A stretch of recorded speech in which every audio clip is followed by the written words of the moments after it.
Okay, I don't really know where we want to start with this. Look, I mean, you kind of came to me with this idea, which is we want to do kind of a limited series. We might bring this back at some point if we have more like theory to address and more things that we want to talk about. But you kind of came to me and were like, look, I want to talk about media criticism and how it works. I've done some minimal prep work. Like I just kind of gathered a bunch of notes together. Some of what I'm using here is pretty well reflected in our Sherlock coverage. So if you're like interested in these ideas, that series is a really good application of media criticism. But did you want to kind of set the scene of like what you were hoping to get out of this, or the particular areas that you were interested in covering? Well, the new channel that I'm working on, that I'm going to be diverting people from there to here, as and having this little series be kind of the bridge. But the film protagonist is very much about trying to learn, both for myself and to help teach the audience, how do you properly analyze a movie from like a filmmaker's perspective or a critic's perspective, not so much from the audience, who is mostly complaining about, plot holes, or like Iron Man should have done this, or, Luke Skywalker wasn't the same from this movie to that movie, so this movie is, automatically terrible. So I'm trying to get beyond all of that, even though that was like literally me when you met me. So all of my personal growth, I now must attribute to Oh the no. fantastic DC McNeil. No, that's so much pressure. Look, I mean, well, this is probably a good place to start, right? Is that when we met, I think we were both very different people.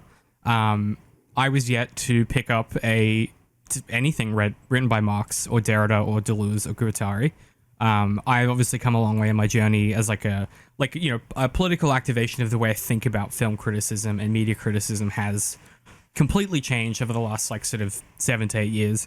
But also like you and I have gone on a journey together of one of the things that you were very headstrong, is that a polite way of saying it, is you were very focused on whether or not there was like textual evidence to build an argument around within a given piece of work. And you kind of, to your point there, like you were more you sort of were treating, and tell me if this is not how you remember it, but you sort of had the approach that I think that I'll call, and I don't mean this pejoratively, just descriptively, like fan thinking, where you're treating characters and you're treating characters like they're real people with interiority. And so to your example about, and we can start with Star Wars, and then I don't want to bring it up again, but like to your example with Luke, I know I always say that, and then I'm the It's like, I don't want to bring it up. I don't want to talk about it. I know. He's like, we've had enough Star Wars. But I will say, your recommendation of the Revenge of the Sith novelization, great recommendation. I'm like halfway through it. It's excellent. Oh, it's so good. Okay, we have to do a whole nother specific podcast just about that then. We could do a bonus about that, but I love it. Oh my word. But yeah, one of the things that I was very gentle throughout the Sherlock show of kind of helping guide you toward was like that these aren't characters with these characters aren't people with interiority. Characters are mechanisms to convey story and to produce ideas and to like they are at one with the story itself. There is necessarily no separation between a character and like the text that's contained within. And like I'm not immune to, like, sometimes I'll watch something and I'll go, oh, they really took like this character in a direction that I didn't like, or yeah, I mean the change here is not something that I was particularly fond of, but I don't then necessarily turn around and go, and therefore thing bad. I instead go, therefore thing made me think or feel something. And then the process of media criticism, I guess, is taking that emotion or that evocation or that discomfort or that whatever that feeling is, and then trying to put that in a context. And we'll get into some definitions and meanings and stuff, but I guess if that's where you started, was kind of in that fan space. How do you feel like, where are you now, and what's your kind of what's your kind of perspective, and how's that evolved? So, extremely ironically, this was a portion of this script that I just wrote today, so it's very fresh in my mind. But I want to approach it from all three. There's three different viewers that I see. You have someone who's viewing or consuming media as a critic, where they are very actively dissecting it and trying to understand what it means. And then you have someone who's just kind of like the general audience member who is maybe there more for entertainment, and they're only going to grasp the surface level type of stuff. And then you have people who are the fans, and they are watching primarily for to kind of gatekeep franchise fidelity. So that was where I was for a long time with specifically Star Wars, where like I enjoyed watching stuff, but I was mainly focused on like the franchise fidelity. How does this fit with existing canon? How does it fit with the past movies, with the extended universe? How does it affect what will come after this? You know, so I still think that that's a good perspective to be able to take, but that's not where I want to default to, because now that I've spent like literally 2 months digging into one single film, like when you're looking at it like intentionally like a critic, you can glean so much more from the material. Like I don't know that I've ever understood a piece of any art like I have now feel like I understand Iron Man 3, which is such a weird freaking sentence. But still, that's where I'm at. Um, so yes, I've historically come at it much more from the fan perspective of how does this new piece interact with all of the existing stuff. And then I've also very much come at it from an audience perspective, just wanting to be there to enjoy it. And now I'm trying to primarily come at it from the critic's perspective, while also acknowledging that those other two parts of me exist, and that those parts are also why some media is created, right? Some filmmakers or production studios or whatever are only making stuff like that the fans will care about, or only making stuff that the general audience will care about, or like with the Green Knight, they're only making stuff that the critics will even have a remote chance of understanding. So, kind of wrapping my brain around all three of them is my goal. Okay. No, I love that. Just on the note of fandom, I think that sometimes the way that this emerges, and this is kind of how you get to the place where people write wikis about particular franchises and stuff, is there's this kind of there's an archival instinct that is developed within social contexts and social groups, where there's this kind of instinct that I think a lot of people have in this information age, which is like everything about a thing must be cataloged. And I often think of it as sort of like intellectual like taxidermying, where your people are so interested in the aesthetics of a thing that they will hollow out the thing itself and kind of freeze it in time and be like, this is the only thing, this is the only version of this thing that can exist, and anything that disrupts this image or this aesthetic is like a threat. Feels that makes it sound dramatic, but it becomes incompatible with that taxidermied image of that particular object or that particular aesthetic, and I guess at a definitional level, just very quickly, because I should say what media criticism means, right, and just a very, very, very, very, very brief bit of historical context. I've written like 4 sentences on this. I promise it'll be quick.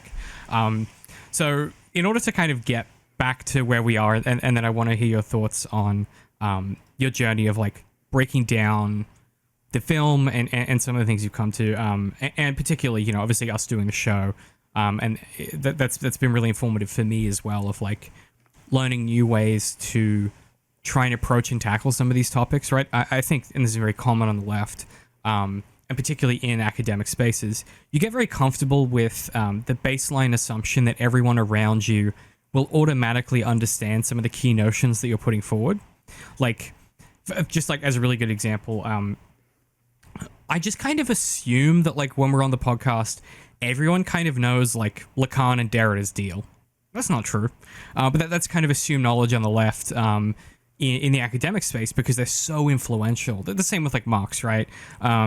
Anyone doing serious media criticism, and there's the reason I keep talking about these political figures is that media criticism tends to be progressive because of where it comes from, right? So in the 18th century, there was this emergence of art, and this, you can use the word Renaissance if you want. There are many different versions of how we talk about this moment, but there's this moment where art kind of comes forward as a field of autonomous rules and social practices, right? Which is to say that art is no longer necessarily bound up in reproducing reality or reproducing the propaganda of a state or something like that. Art kind of becomes its own distinct category of like thing you can think about and point at and do, right? And when I say art, I don't just mean visual, I mean the whole, every medium that existed at the time. And then this gradually becomes institutional through the Greeks and through the Romans, and then that's where you kind of get to like universities, and those are kind of an evolution of your patronage model, right? And if we take media criticism at its very, very raw kind of definition, it's the kind of elemental process and method of like thinking a medium, right? So medium being like the way something is expressed. So a medium might be the written word or a sound, or like a film is like a bunch of different mediums combined together as like a method of expression. That's medium. And then the second component is media, right? So the conveyance or the means of communication, which is usually like the way that we understand media, is like the package, right? So like if a medium is a means of expression is like the written word, for example, the media of written word could be a film, or it could be a book, or it could be like a Substack post, or I could be like reading it to you on a microphone, for example. And then the formalization of this, if we like fast forward really quickly through a bunch of history, is basically, and this sounds really, really wanky, but this is, it's the capacity to think beautifully, right? And to think the world beautifully. And the word that we use for that is aesthetics. I know aesthetics is one of those words that like sounds really hoity-toity. All aesthetics means is basically like there are tools that we develop that help us frame and contain discussions of art and its content, of like thought, beauty, or like the opposite, right? And this is distinct, and this is the really important kind of thing that relates to what you were talking about initially about the franchise model. The thing about aesthetics and aesthetic categories is that they are distinct and divorced from the exchange or use value of a piece of art. So it's not about like how much money a piece of art sells for, or how useful or meaning or like instructive a piece of art is. Aesthetics is like it gets behind those things and it gets in front of those things and separates art from capital in that way, right? And if we really, really, really, really boil it down, aesthetics just means the science of sensations, right? That's how Hegel described it. And the science of sensations, and the word science there is used to deliberately intervene on the notion of the scientific method. And so putting this all together, and I'll shut up in a second, we can basically kind of come to media criticism as the theoretical or speculative, this is my words now, media criticism is the theoretical or speculative inquiry into the senses and thoughts that emerge and go into the experience of art. And the way that we talk about this is using aesthetic categories where we link the thinking of the art with things like, this is just a quick list off the top of my head, like psychoanalytical thinking, socioeconomic factors. We might look at it through like sex and gender, like through a queer perspective, or like a feminist perspective, or like a postmodern perspective, or like a post-structuralist perspective, or like a formalist perspective. And each of these perspectives is an aesthetic category that helps us to think that art, right? And to think the science of that art and how it produces thought and feelings, and helps us to try and describe the way that those thoughts and feelings are produced by that art. And when we kind of link multiple of these things together, that's how we form areas of study and specialties, right? If you have a particular critic who specializes in, God forbid, Freud, right? If you're really into pseudoscience or whatever, you might be the kind of person who goes, oh, like I'm going to study through like purely a psychoanalytical lens, right? And therein lies the path to categorizing people into INTJs or whatever bullshit organizational psychology is out there, right? Or you go the opposite direction with like Lacan and Guattari, where you start to think about like the ecology of how different thoughts and processes influence art. And I guess there's a lot of components we can talk through of like how we do media criticism, which I'm sure we'll get to throughout this like series of coverage. But that is if you put a gun to my head and you were like, you must explain what this thing is, that's my general shape of like what media criticism is.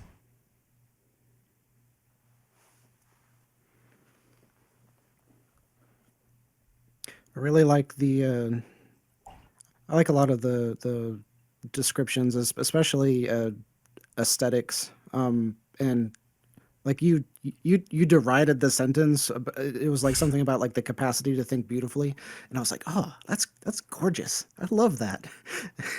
Yeah, that's not me. He called it crap, but that was that. That's not me saying that. I don't have in front of me who wrote that, but it was probably Derrida.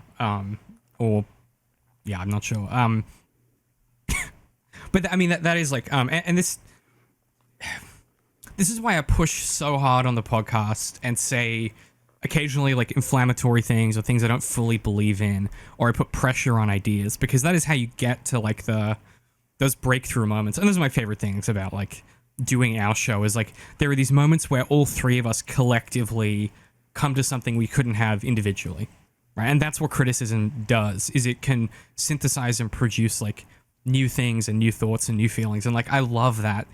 Like on our most recent episode, at the time of recording, there's a moment where Pat in real time, I'm being a pedant about we're reading The Road in our current coverage, and I was being an absolute pedant about like, oh, I don't think he actually got struck by lightning, because I was like interested to see where that line of thinking took us. And then Pat in real time. Okay. Yeah, I don't want to get too much into how I make the sausage, but like sometimes I say something and I'm like, do I believe this? I don't know. Let's see. And Pat in real time puts together all of the textual evidence that explains why this person was struck by lightning. And it was this moment of like all three of us linked onto it, and then I built on it and I went, yes, but I can do an alternate reading that I think is more interesting, that incorporates that isn't supported by the text, but is an evocation of the discussion we had about the text. And that's really where media criticism can do a thing that is deeply human, right? Because it's just these like, it's entropy, and it's putting pressure, and pressure produces new things, right? Yeah, and that's something I'm trying to reiterate like every other page of the script, and probably every video, is that this is such how you interpret art is such a deeply personal thing. And you will be reading a paragraph from The Road, and I'll be reading it and I'm like, this definitely means that, and you're like, huh, I didn't see it that way. You might be right, which is your kind way of saying that's really stupid, but that's how you see the world. So that's okay. That's not actually what that means. That is me genuinely being like, yeah, maybe. Like The Road in particular is a really instructive example, because like I say in that coverage, there are some paragraphs where I'm like, I have no idea what that meant. Like truly and genuinely, I'm not genuflecting toward like being a wanky critic. I'm like, I have no idea what he was trying to do here, or what this means.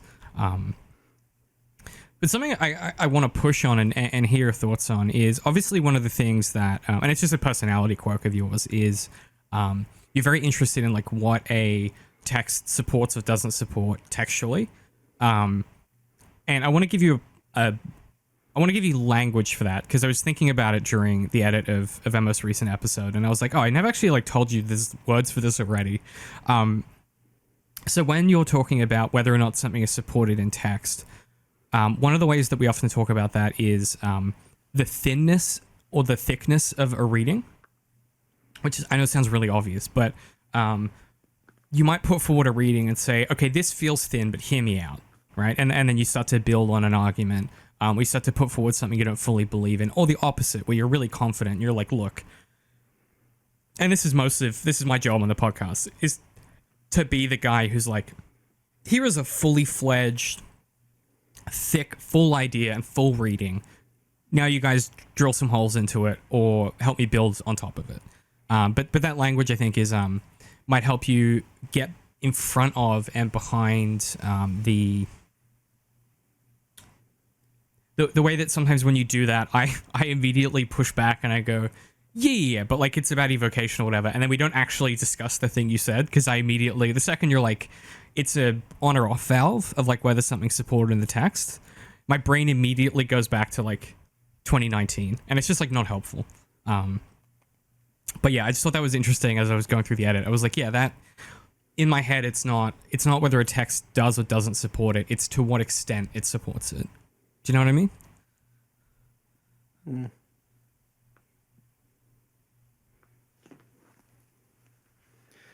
Yeah, I know it was a much older, I don't know how many years ago it was at this point, when I realized at some point that one of the reasons I'm always trying to solve the text is because I didn't trust myself enough to make my own reading of the text. So I was fully devoted to trying to understand what the author meant, because whatever I thought it meant, that couldn't be right.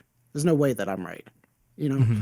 And over the years, that's slowly I'm whittling away at that perspective. But I still very much default to, you know, I default to what did they mean, not what do I think it means, you know? Mm-hmm. Like I guess to me that only really matters if it's my original work, then I'm fully invested in what do I think it means, right? But if Mm-hmm. I'm reading someone else's work, then the first part I want to understand is, you know, what did they think it, you know, when they were writing it, and what are they trying to tell me? And then after that, then I'll be digging into it and, you know, does this make sense? And if not, then I get into like the death of the author stuff, and I'm like, okay, now this is my reading because I don't like what they did there. Um, Even though I'm still like solving the text in the way that you don't like, but that's my that's my route to get to the part that you do like. Correct. One of the exercises that we did in my writing degree, which, you know, for the most part wasn't as not to like drag tertiary education, but like I think an undergrad in writing is if you're already reading a lot of books and already writing a lot, I don't think it's going to add a ton of value. I will say an MPhil, like doing a master's of research, very, very valuable. But one of the exercises that that you can do as like a test, right? Or if you want to play at doing media criticism and like put no pressure on yourself, basically like pick up your nearest paperback, flip to a page, pick a paragraph of description, right? Specifically description, not action. Read it and just do what you described there, which is go, okay, what's the author? Why do they make these decisions? What are they trying to convey, right? And one of the ones that we did in my degree was I can't remember the author. It might have been A Gentleman in Moscow. I can't remember the text, but basically one of the assignments we had was they had a page that we were all supposed to read, and the rule was that you had to prepare a take on the page, right? You had to prepare a thing that you thought the author was doing, and you weren't allowed to Google anything. You weren't allowed to look it up. This is back when Google still worked. And one of the fun things about that process is the detail I recall vividly is that there's purple curtains in the scene, right? And I think it must have been A Gentleman in Moscow. Now that I'm saying this out loud, because it's like, who else but a depressed Russian guy? And it's the main character, and he's in this like spiral. And he goes to a hotel. He's about to get on a train the next day, and getting on the train is like a huge mistake. And the curtains in the room are purple. And it's one of the details specifically that the prose calls out. And the exercise effectively meant that everyone came up with different views. but everyone converged on the purple curtains as like a detail that the author put in there on purpose. And so I'm curious, like even as I just say that, did your brain do a thing where you went, what does the purple curtains mean? And did you immediately have like a thought? You're gonna laugh at my actual first thought, because my first thought was, weren't there purple curtains in The Raven? And so I'm sitting here going through Edgar Allan Poe while you're talking, and I'm like, were there purple? I can't remember. Okay, no, but but genuinely though, just to hold on that, that's like a legitimate. You could be like, is he putting this in conversation with The Raven? Like, I know that you're, but like that's actually media criticism. Is going, wait a second, why did I think that, right? And catching that thought, and this is like the how of the thing is like you perceive that thought, and then you try and describe the process of having that thought. Right, you're trying to comment on your perception of the thing and going, man, that's really dumb. Why did I think of The Raven? Is there purple in The Raven? There's not, by the way. You're thinking of the Simpsons spoof of it because he's got those big purple curtains, most likely. I was gonna say that there's something in the prose, and it's definitely not the word purple is the thing, but there's color descriptions of the room in there. You keep talking. I'm going to fact check you in real time. Once upon a midnight dreary, while I pondered a week away over many quaint and curious following me forgotten lore, while I nodded nearly napping, suddenly came a tapping of someone gently tapping on my chamber door. Distinctly remember it was a bleak December. And each separate dying ember wrought its ghost upon the floor. The silken sound certain rustling. A purple curtain. Fuck. Yeah, you got me. Yeah. Okay. Shit. Yes. Damn. All right. Well, okay. Get owned, I guess. Hey, sometimes you lose in real time, and I'll take that L. And I bow down to your. Hold on, I gotta call memory. I gotta call Eric real quick and tell him. Call Eric. Tell your dad. Tell your friends. DM Pat. Everyone needs to know. Okay, but sorry, what were we gonna say after the Raven thing? So if that was not at all my first thought, then it would have been nobility. Purple was the color of Caesar and all that. Weird. See, my brain goes to like romance and like a morose kind of sad romance because I know what the book's about. Right? And so like here's the problem, right? Is that my understanding of the book gets in front of the way that I think and react to the notion of the curtains being purple. Isn't that funny? It doesn't always happen that way, right? And I just went right for like dictators. I mean, listen, I was going through America. I don't know. Yeah, I wonder why. What a strange and not contemporaneous thing to think about. I was going through some of my so I told you before that I studied dictators as one of my specialties in my history minor, and like one of the things about doing that is I know like an unhealthy amount about like dictators in World War II. Like, and I kind of clustered the dictators that I studied around World War II because it was just convenient. But one of the funniest things is like having done all of that work. I remember, I think it was when we just first started talking, like we were deep into Sherlock coverage, but like, no, it must have been before that, because yeah, it was before I'd bought my apartment, so it must have been even before we were doing Sherlock, and you and I were just talking very regularly. And I remember saying to you at the time, I was like, I don't know, some of this stuff that's going on in America, man, like, some of these warning signs, it seems like it's going a particular direction, and you were like, you're being dramatic. And it's been really interesting watching all of the things that the left have been saying for the last 20 years be kind of realized, and then watching the kind of world have to contend with the fact that like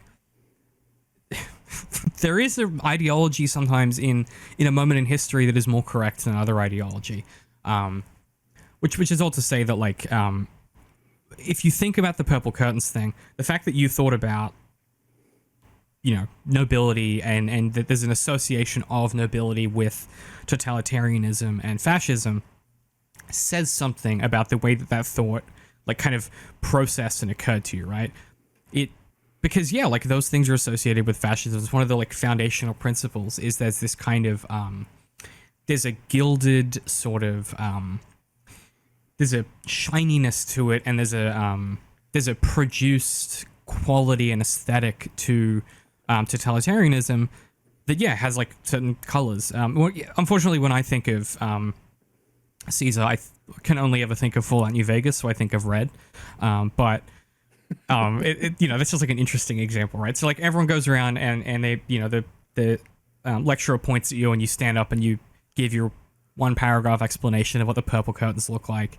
And then they point at the next person and they have to refute what you've said. Then they point at the next person and they have to refute what you've said. And it produces this, this kind of discursive exercise that, that allows some people to be like, oh, I don't think the author meant that. Or some people to be like, oh, well, it doesn't actually matter what the author meant because I read it this way. That type of, it's what we call like discourse, right? And when you group discourse together, you get discursive frameworks that develop, which is what we talked about before of like aesthetic categories. But I want to hammer in on one thing that you said before. You can tell I worked out this morning and I'm on my second coffee because I'm gesturing all over the place. One thing that that I want to kind of zoom in on a little bit here is the like solving a text thing. Can you elaborate a bit more on like what you mean by solving a text?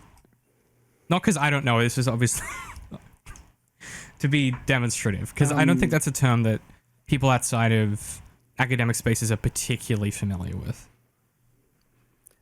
Yeah, I honestly probably would never have used that phrase in my life if not for you. I definitely got it from you at some point over the course of this journey. But that just as me referring to trying to figure out what the author, writer, director, what they're trying to communicate. And by me understanding what they are trying to communicate to me, that is me, quote unquote, solving the text. Like, what is not me inferring my own meaning, but me understanding what they were trying to tell me, right? So to me, that is, quote unquote, the text. The thing that they put out there in the world with the meaning that they wanted to give. So hopefully that got your question answered. Yeah, no, that's I'm gonna do my usual bullshit and then come over the top of you and kind of reframe that. Yes, short answer is yes, that is what it is. But the method of doing that, right, is like that is the description. Yes, the method is the thing I'm most interested in, which is basically in order to do that, you have to resolve any discrepancies or any conflicts within the text, right? This is the Star Wars thing of like every dude in that cantina has a fucking wiki page for some reason, right? And one of the things that this betrays, I think, is a lack of understanding of like how art gets made and like how authors produce things. And it sort of assumes that every piece of art is like a clockwork thing that if you just put the time in and the energy, you can understand all of the contours and how it all fits together and how it all clicks together, right? The truth, unfortunately, is that authors make things in time. And when they make other things in time after that, they have to contend with the fact that a different guy who they were previously made that previous thing. And sometimes you have to really make active decisions to undercut yourself. I'll give you a real example. I'm writing a novel set in the Maynard Trigg universe, and I'm 100,000 words in, and I went to flip to the reference of how this is. It's basically a one sentence throwaway in book one about when Maynard's father was 13, this thing happened. And I flipped back to, like, again, I've written 100,000 words on this, like an entire story based on this single idea. And the story that I've written has Maynard's father at age 20 during this event. And I looked at book 1 and I went, fuck. Past me said he was 13. So I've got two options here. I can rewrite the book that I've been writing and radically change it, right? Like, the difference between 13 and 20 from a subjectivity perspective is like life-changing decisions in the novel and how characters think about things and describe things. I would have to rewrite the entire thing, which I don't want to do. I really like the book I've written. Instead, I have to go, okay, how can I make this productive for myself and productive for the work? And I'm not going to say the way, well, I can tip my hat a little bit of how I've solved this, which is one of the aspects of the series that I'm very interested in because of my own personal kind of trauma in life is that the series is centrally about this character with like an absent father figure. And one of the things that comes with an absent father figure is the details you have about that person tend to be fairly thin and scattered. And so you tend to reconstruct them often and you get stuff wrong because when you get told stuff as a kid, you're an idiot, right? And so this is a thing that Maynard just remembers incorrectly, right? Is kind of my solve for this. Now, is this in any of the books? No. I just know this for myself, and it's in my internal wiki so that I can reference it. But if you were to come to this and you needed to solve this problem because you needed all of these works to cohere perfectly, you'd run into an issue, which is there's no textual evidence to suggest that, right?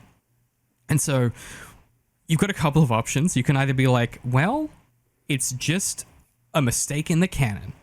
Or you can do the fun thing and the productive thing, which is what we do on the podcast, which is kind of go, actually, how can I make this work for myself? Or how can I make this do interesting things? And you might come to the notion that, that I've come to, which is, he's just misremembered this or misheard it or something like that. You could do mental gymnastics to explain why it is this way. Or you could just let it go and go, hey, but what does this do for the text, right? How does that undercut that first book and Maynard's understanding of his father, right? That's kind of the difference between solving a text and then meeting a text where it is like one of them helps you produce aesthetics and ideas and thoughts and feelings and then, observe those thoughts and feelings. And then one of them is like flattening the text and kind of shutting it down and closing off that possibility space. Mm. That is funny. I was going to say the exact same solution. I was going to be like a 13-year-old kid. They don't remember it. They remember everything incorrectly. Oh yeah. Don't just forget about it. No worries. So that was kind of funny. Right, but 7 years ago you wouldn't have said that. You would have been like, well, this is an error in the canon. You know what I mean? Yeah, actually you're right. Yeah. And that's probably what I used to would have if I had said I want to solve the text, that's probably what I would have meant back then is, Luke Skywalker just chunked the saber over his shoulder into the ocean, and so I'm going to write a 5-page paper on all of the reasons that doesn't fit canon because I'm trying to solve why that doesn't work. Mm-hmm. Instead of what I should be doing is trying to solve what the author, the writer, the director, what they are trying to say by him having thrown that over his shoulder and letting go of my preconceived notions and trying to understand, their message, which is very difficult to do. Mm-hmm. Definitely not saying that's easy at all, especially if it's a franchise that you're very closely associated with. Yeah, I just want to say part of that also, you can then come away from that exercise disliking the choice that's made, right? I want to be clear that this isn't us saying that you have to become like a fucking alien person who doesn't feel anything about this stuff at the end of the day. Mm-hmm. The being informed by emotion is such a critical part of the thing, right? Because you are trying to observe your reactions and thoughts about something. So to what you said, noticing how you feel and trying to unpack why you feel that, and then trace the origins of those feelings and thoughts, and which is the really difficult thing, as you say, right? Like you kind of have to be fully present as a self and also like divorce the self at the same time. Like it's not an easy thing to start doing for sure. Mm-hmm. Yep, that was ironically, another little bit that I wrote today was that in order to do media criticism at all, honestly, in order to do it honestly, you have to be open to your own vulnerability and being able to admit like this thing that I love is flawed in these ways. Because if you can't even admit that, then you can't even try to understand, the deeper meaning that doesn't fit with your expectations and everything. Um, anyway. Well, it's funny you say that because like the one of my favorite things in our current moment is that because market demands drive every decision that is made at like a franchise level for the most part, right? I'm not talking about anything Denis Villeneuve is doing. I mean everyone else. One of the consequences of that is there's all of these legacy sequels, and you get to see normal people like make asses of themselves on the internet, being like, they've made Luke woke, or they've ruined this franchise, and that to me is like a really interesting thing to observe because they all come so close to actually doing the work of going, wait a second, why do I think that way?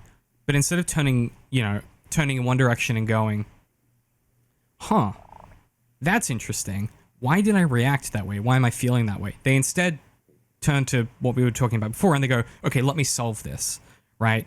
Clearly they've ruined this character because of this political thing or these influence, and like they so readily discard the fact that like this is something that was done by people in time. We often talk about that as like phenomenology, right?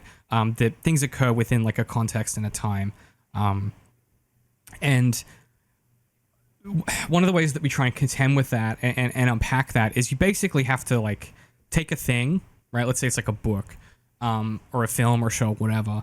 And then you kind of have to like think about the way you felt about something and then kind of hurl ideas at that feeling until something like ricochets or bounces back or sticks. Like you kind of have to like, why did I think that? Is it because da da da da, or because the author XYZ, or because this thing happened, or because, like, oh, I can put that in conversation with this political thing, I think, or, that's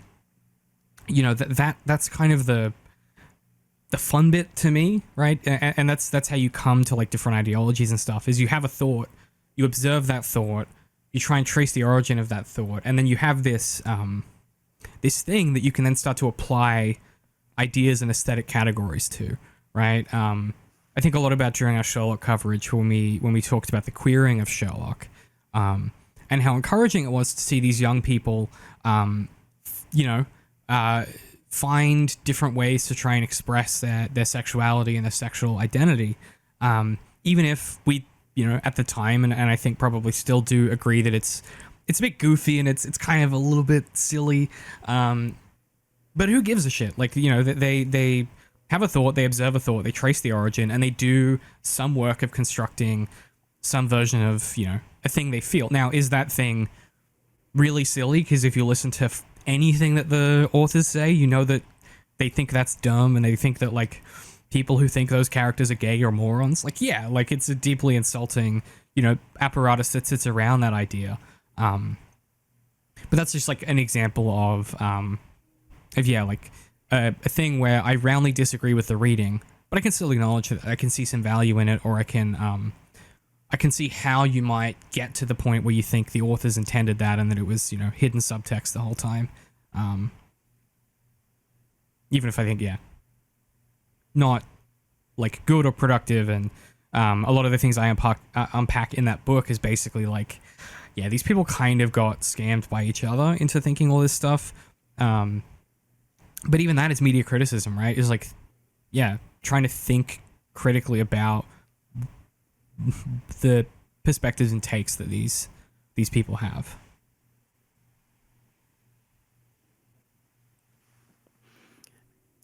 That I'm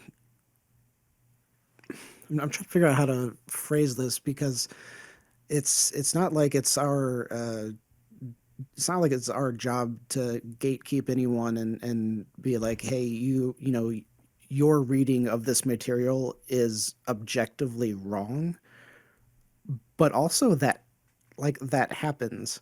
It does, yeah. And so you know you just had one example, which for anyone that doesn't know, there was like some really deep stuff. Like there was a whole like movement of people who believed that Sherlock and Watson like had a relationship, and it was like the whole BBC Sherlock show was like hinting at it all over the place, and like there was never any actual like proof of it anywhere, but tons of people in like all these communities were like talking about it and sharing, you know, theories and all this kind of stuff. If only there was some book written about it. Whoa, that's crazy. How did this get here? What? Yeah. Yeah, if you're interested in that, I did write a whole ass book about it. Give up after 3. You can find it at underink.press. It basically, I read like hundreds of thousands of Tumblr blogs. And then across like 2 years, as we talked about the show, I wrote this book. And it's basically like I kept it light and breezy. It's a very conversational academic book, with just the most incredible artwork by Crystal. I know that like I always say she's so talented, but she fucking killed it with this one. Yeah, it is one of the instructive things about writing this book, and then I'll let you go on with a consensus. You have a different example you want to pivot to. One of the things about doing this book that I found really informative and doing our show really informative was like, it really forced me to empathize with these people, and to like take them seriously seems like the wrong word. To your point about like there are just like objectively wrong takes. One of the big ones that stands out to me in recent memory is the Last of Us Part 2, the game, where you actively have to work against the text to get to the point where the thing that happens at the inciting incident of the game, where you find that to be like a bad thing, right? Where you go, oh, they've ruined it. Because the game does so much work with its writing and its structure to make you think about like empathy and conflict. And like, look, I think roundly the game like fails in most of the things I'm interested in. But to go, oh yeah, like they shouldn't have done this to that character. That's just like it's a really embarrassing take to me. And it's just like objectively wrong. And that's not to say that you can't think that, but if you think that, then you probably think the world wrong as well. And that's because of my political ideology and the way that I understand the world and the things that I prioritize and care about. And that's a tricky thing because like someone could legitimately think that, and they could think I'm wrong, and they could be like an ultra capitalist, and they could and they could be all of these things. And I think that's like a wrong way to think the world. But this is the difficulty with media criticism at the end of the day, is that like it is how you think the world, and it's how you assess how you think the world. But you were clearly going to provide a second example, I'm sensing. Well, it's interesting because I mean the examples I was going to give were that again from Iron Man 3. One reviewer was saying, why wasn't Nick Fury there? He should have been there helping. And then also like he didn't understand the point of the suits being blown up, because like that quote unquote like ruins Tony Stark's character. Like, who is Tony Stark without Iron Man? And That's like the whole film. both of those, yeah, both of those questions, like both of those complaints, were the literal point of the film. So this person trying to critique the movie is objectively wrong. But now what? You know, because like you just said, like that is their perspective of the world, and they might see everything from this lens where they're just not right. Well, the frustrating thing is they're often so close to getting it. Do you know what I mean? Like, because they've clearly had the thought, and then they've not thought about having the thought. You know what I mean? Because if you go, like, yeah, if you go, who's Iron Man without the suit? And you don't then go, yeah, who is Iron Man without the suit, actually? Who is Iron Man? Yeah. Because, okay, just to quickly dive in, because I think this is, like, instructive, right? The thing I really like about that film is you have Tony Stark, who is like where we find him at the beginning of those films. And by the way, I don't want to hear any of this revisionist nonsense. None of y'all knew who the fuck Iron Man was before that film. He was a B character at best. Y'all nerds, shut the fuck up. I know that you were fucking Fantastic Four nerds. You were X-Men nerds. Y'all didn't know shit about Iron Man. Unless you were... I got some comics. I'm gonna bring out some comics from back in the day. Well, yeah, but we're old, so that's different. Yeah, Iron Age. We grew up during the Iron Age. But anyway, our parents did, and so we necessarily read them. But anyway, what I was going to say was, you find that character at the start of that first film, and he's this like ultra capitalist. He's selling. He's literally an arms manufacturer, and he's this like playboy. He's kind of like he's the embodiment of the character that Bruce Wayne pretends to be, but he's actually that guy. Ooh. You know what I mean? Yeah. Yeah. I don't know that I've really heard that comparison before, that he's Bruce Wayne but not as a mask. Yeah, really I think that. particularly the way that Nolan writes that, and that's performed in that first Batman film, I think. I often think of the scene where he like buys the restaurant and then the models like swim in the tub or whatever. That to me is like like an Iron Man thing to do, right? When he becomes Iron Man. And the thing that changes him is he goes through this experience where he has to basically like contend with the fact that these weapons that he's selling are being weaponized against his allies, and they make him build this thing, and in response to that he builds the suit. And in building that suit, one of the crucial things that happens is he has this it's very contrived, but it's like classic comic book stuff, right? He's got the shrapnel that's racing towards his heart, and so he has to build this kind of arc reactor magnet thing. Don't think about it too much, it's fine. That stops the shrapnel from going to his heart, and it's the building of this arc reactor that unlocks the world for him, because suddenly he's no longer bulletproof and he has to rely on this technology to keep him alive, and that technology becomes like synonymous with the concept of Iron Man. And he builds the suit, he becomes a superhero. But the crucial thing that is really difficult for him is that there's no separation for him between the suit and who he is, because it's powered by this thing that is keeping him alive, right? And so in some ways the metaphor becomes, well, the suit is keeping him alive as well. Or maybe more accurately, he's living for the suit, right? He starts to become enmeshed. That's why that first film ends with him saying, I am Iron Man, right? It's him going, oh yeah, like this is now the thing that precedes me and precedes me, right? We could think of like Derrida and hauntology, right? It's not just that he is Iron Man, it's that he now starts to think of himself as always having been Iron Man.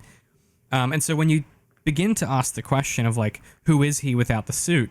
It's really provocative, because it makes him as a character have to like start to think the world differently and start to try and think above and beyond this thing that he has taken for granted precedes and proceeds him, right? And that's why that film has like, that's why the juice of the sauce is in that film, is that he has to kind of deal with these problems and think, we sometimes talk about Jameson or Baudrillard rather, as like kind of getting beneath communism. And I think in a lot of ways, like that film is very much Iron Man or Tony Stark having to get beneath the suit and try to think beneath, how do I get out from under this thing and get in front of it. And that's why the film to me is that's the interesting parts of the film.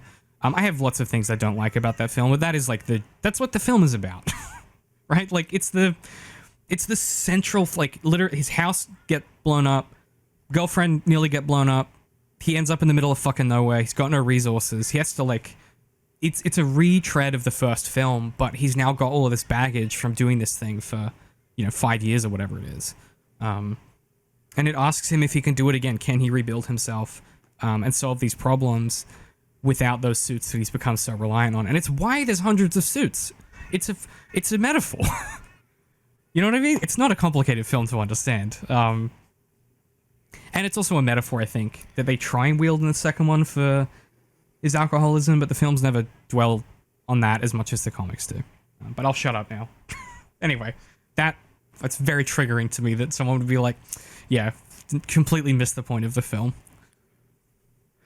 And to point it out, that was not just one person. I was I was very intentionally going through and looking at like the 6-star or lower reviews and trying to see what kind of like the general the repeating themes were from the people who did not like it.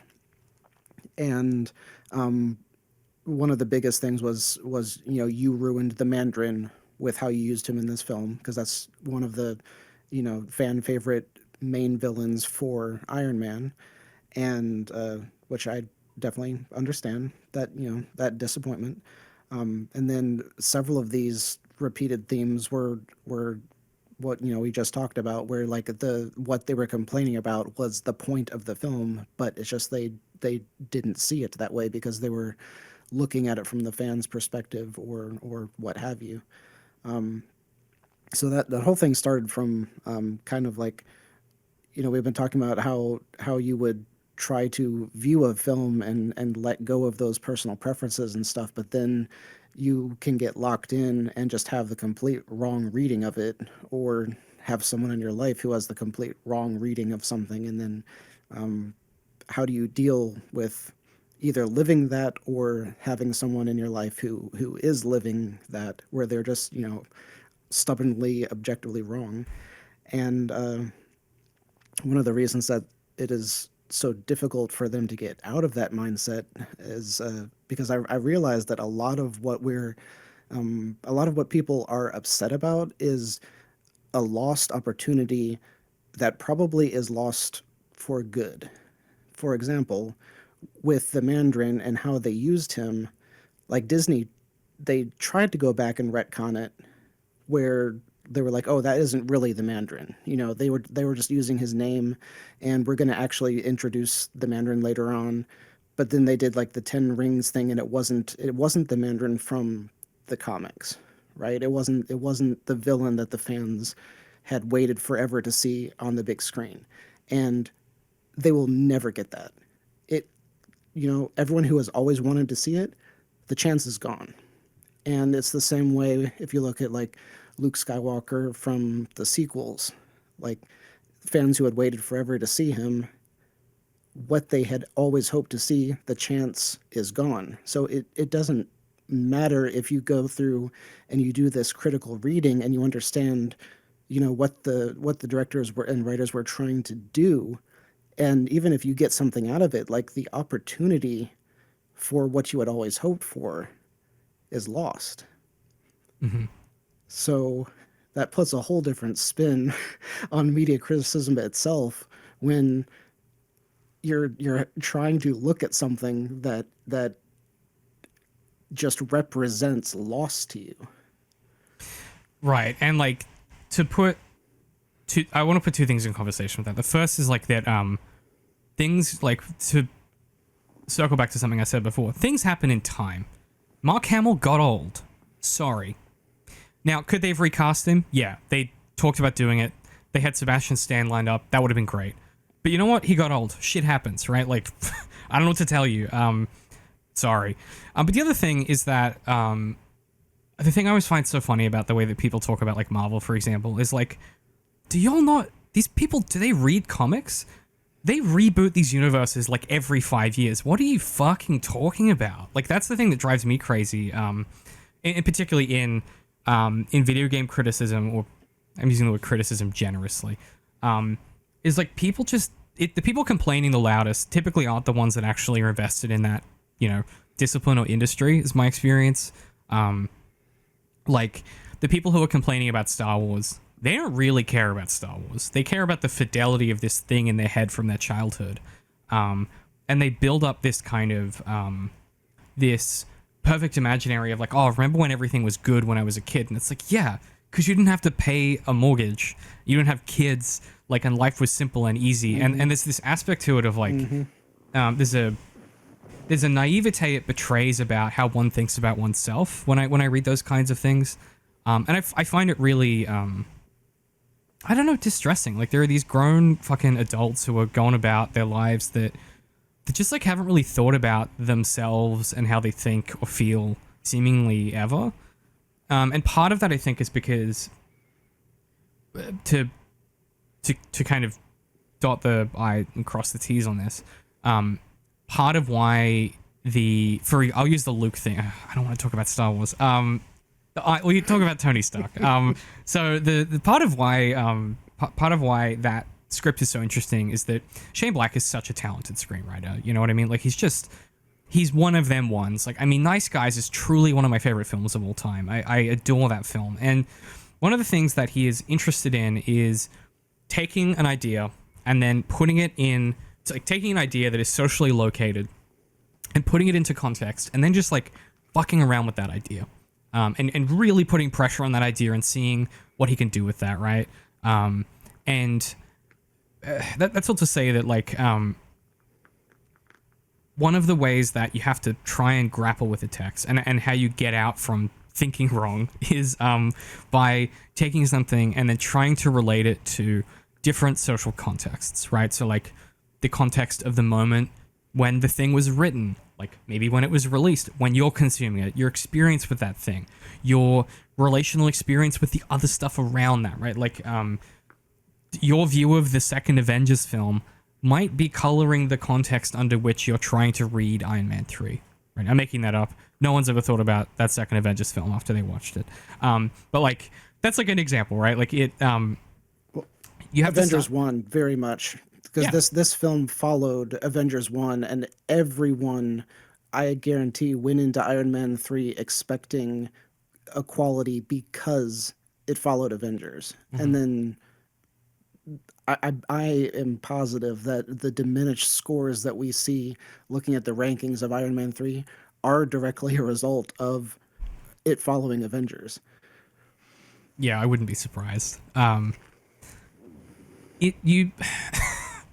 You have brought up something interesting though, when you were sort of talking about like those reviews, which is like, I find the person drawn to write a review a fascinating creature. You know what I mean? Especially a negative review. That's like a really weird thing to me. Yeah. I'm also laughing because that's like the entire channel that I'm doing is like talking about. Well, okay, but there is, and this is going to be such a pedantic thing to say, there is a difference between a review and a score and media criticism. They can be the same thing, right? Like, it's a Venn diagram. They're not mutually exclusive, but it's part of why for the longest time on Art for Artists, I resisted talking about what we did as reviewing things. I was very precious about separating that, you know, notionally, and being like, yeah, this isn't a review, this is criticism. And perhaps it's the Marxist in me that softened me a little bit, but it's part of why I deliberately, sort of in response to that show, called our current show the Zero Indent Review, right? I did that on purpose. I wanted to soften this hard line I had produced in my own head of like criticism and review, because they are often the same thing, right? And I really love, there's a great late podcast in the Waypoint era, so Vice Games, where it's just before Austin Walker leaves that show, and they're all talking, I think it's Rob Zachney that brings it up, and they're talking about the fact that like so Vice Games, Waypoint, is probably the second or third most famous media publication in games criticism, you know, followed closely by Kotaku, potentially, and you know, previously Polygon before that was gutted. But they're having this discussion, and one of the things that they started doing on their reviews of games is they stopped putting scores on them. And it's really interesting. They've been doing that for maybe 5 or 6 years, not putting scores on things. And Rob brings it up, and he goes, look, I started to really rethink this no scores thing. And if, you know, I actually find like the score to be like a useful mechanism when doing this criticism, because it kind of forces you to like make a final synthesis and application of your criticism and like land somewhere. Like it forces you to bed down a position in time and make a claim in a way that not putting a score on lets you kind of escape. And they have this really productive discussion about like what that means. I'm not saying one or the other is correct, right? But to me it was the key I needed in my own head to use the expression, right? It helped me kill the cop in my mind around this issue of like that it's bad to do a review score. And yeah, I just found that's an interesting thing, because I don't think I would ever, outside of like podcasts I like where I know that it helps the algorithm to give like a 5-star review and like write something funny. I would never like watch a film and be like, I must go on Letterboxd and leave a review. I've just never like go to a restaurant and leave a review. Like that's just not, my brain doesn't work that way. I'm much more interested in talking the thing than, it feels like a way of discarding the need to think about it, right? It's like 1 star, didn't like it, end of thought. That's kind of alien to me. I think, and this is maybe too pessimistic, but I think that a lot of those people very likely don't have a solid social structure of their own.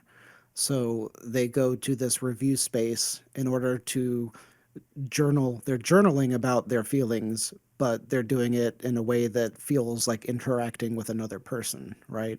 Oh. And so many of them that I was skimming through a bunch of them, and so many of them are not reviews at all. They are just like journaled complaints about what this particular person did not like about the film, or vice versa. A bunch of them were, praises of all of the things that they loved about the film, but very few of them actually went through the plot, actually like talked about like this, this plot beat supported this theme and XYZ, like none of them, not very few of them were actually a quote unquote film review, right? Mm-hmm. So yes, I had the same thought, like what person is coming to leave these things?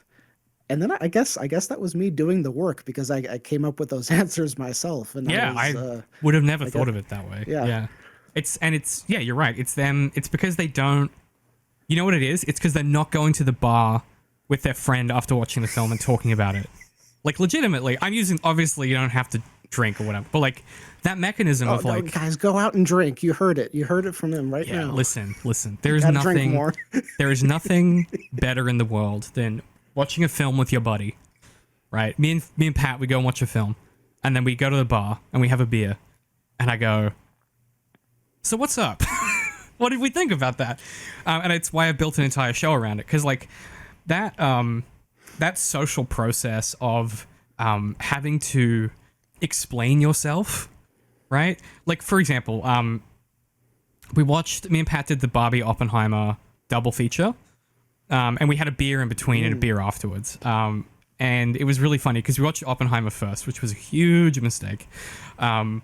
Because by the time we got to Barbie, I was so emotionally hollowed out by Oppenheimer that I felt nothing.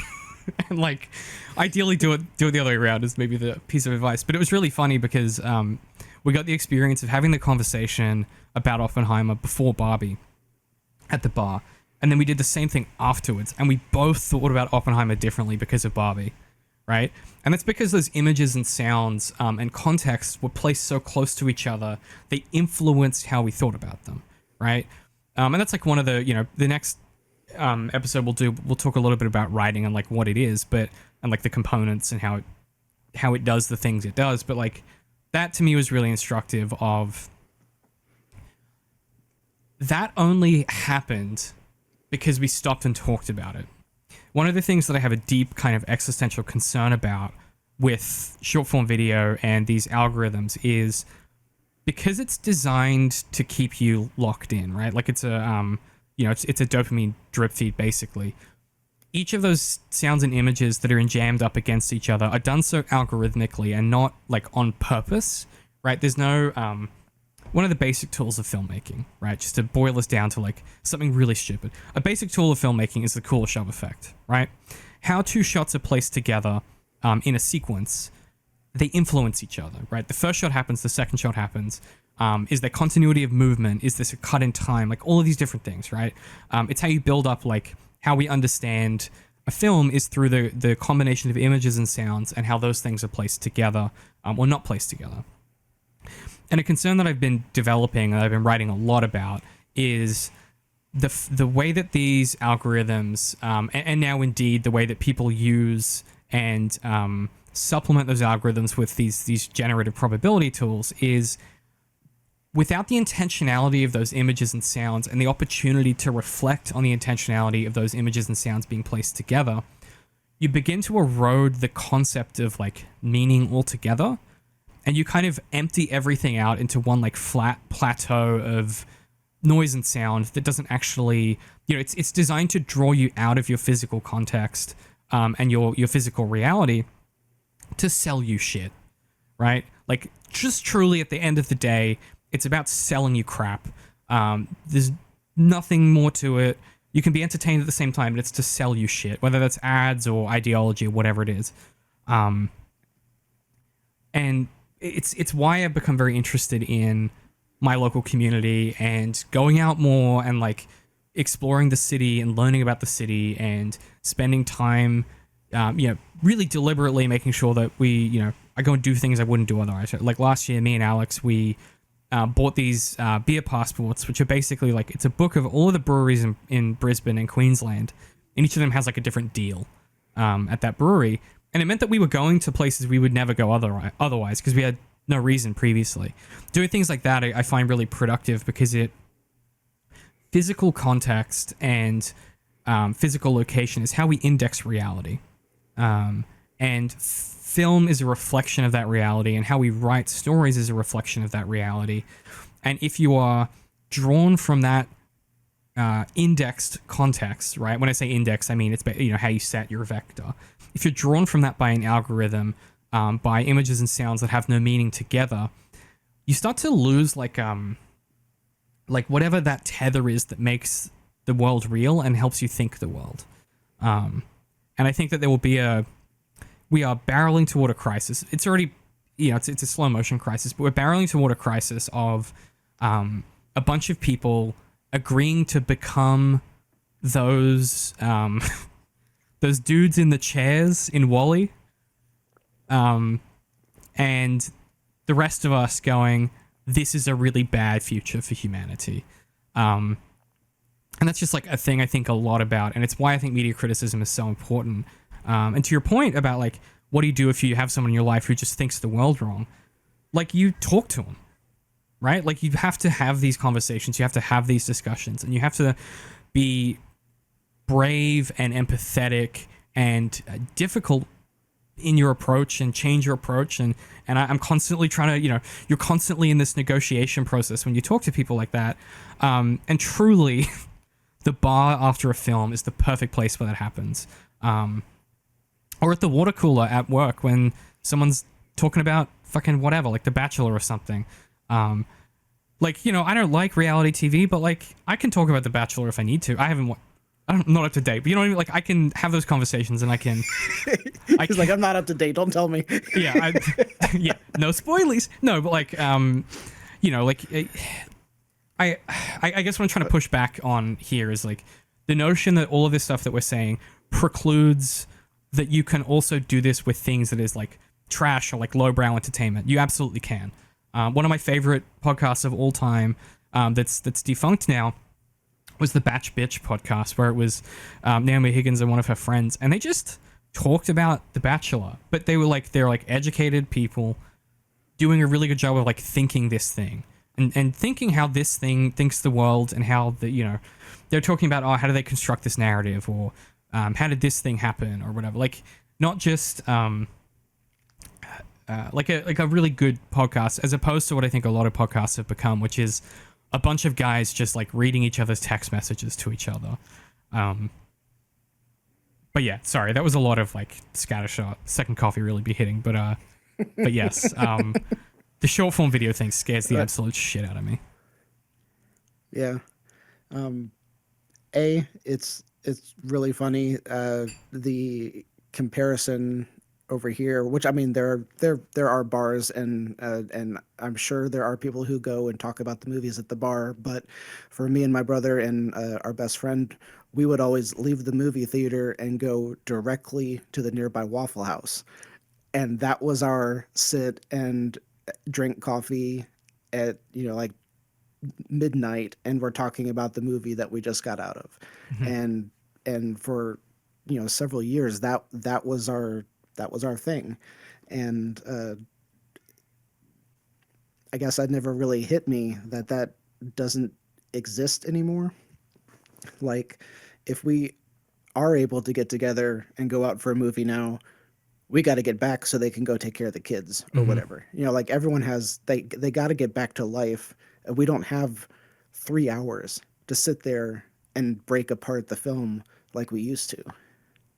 Yeah. And that probably plays really into the shorts thing, where everyone's attention, I mean, it's different, but everyone's attention is just being pulled so quickly. Like, I had messaged you about that video that you had sent that was kind of a breakdown of Hamilton, and I was like, yeah, I'm an hour into this. I went right from watching it directly to here, and I'm going to go directly from here to something else. I haven't thought about what I watched. I watched an hour of it, and I'm sure there was awesome stuff in there, but I haven't processed anything. Right. I haven't taken the time to do all the stuff that we're talking about. But this is part. So this is the thing I've come to is. Can I say something really weird? This is going to sound like the most unhinged nonsense. For the longest time, I was resistant to group chats as like a thing. Like, to the point where, like, on the old podcast, one of our, I think it was our editor or our producer, tried to put me into a group chat with the rest of the team. And I was like, no, I'm not doing that. And I think I had this, and it's dumb in retrospect. I had this anxiety that it would be like everyone else's group chat and just like there would be nothing of substance. And obviously that's not how we message, right? Like I'm constantly like, oh, I thought about this thing, or I'm thinking about this, or I'll say something dumb or provocative or whatever because I've thought about something. And like that video that you're talking about, one of the things that I think a lot about with that guy's channel, no free passes, they're not going to mention, is they've reduced the video essay into like a chemical formula, and I find it really uncompelling. Everything about it I should be like, these are the most interesting essays. Like the one about Taylor Swift, I think is particularly good. But there's this sort of, when everything is the same type of experimentation, none of it's experimentation. One of the things that I'm most impressed by, and I will give a free shout out here, Dan Olson, one of the best in the game to ever do it, Following Ideas on YouTube. One of the things Dan can do is make these incredibly production heavy and beautiful videos. Like that one about James Rolfe is like, I don't know how the fuck he thinks of those shots, but they're fucking genius. And then he can turn around and do one where he's just sitting at a desk talking to you, and they're both equally enthralling. And it's because of where he's focusing his attention. And it helps that he's like an incredible writer, right? Like he's just, his pen game from a video essay and a media crit perspective is like is second to none.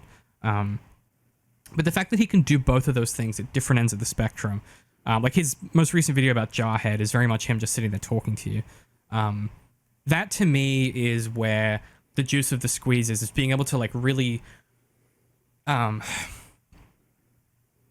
find unique ways to think and talk about these things, and then unique ways to put pressure on them.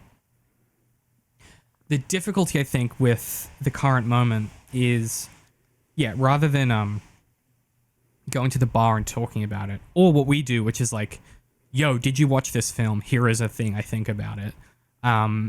People are then going to their phone and seeing what other people are saying about it. But then they're not reflecting on those things that are being said, right? It's just sort of like, and this is why I think that it feels like things that, I think for a lot of people, they feel like there's no such thing as like moments anymore.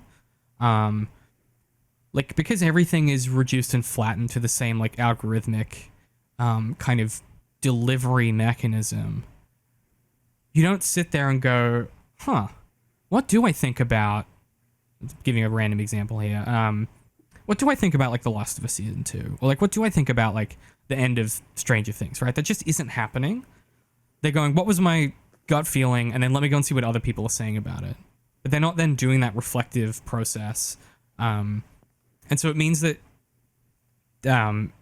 because everything means nothing, everything has the equal amount of value and weight. And therefore, you're not synthesizing new things.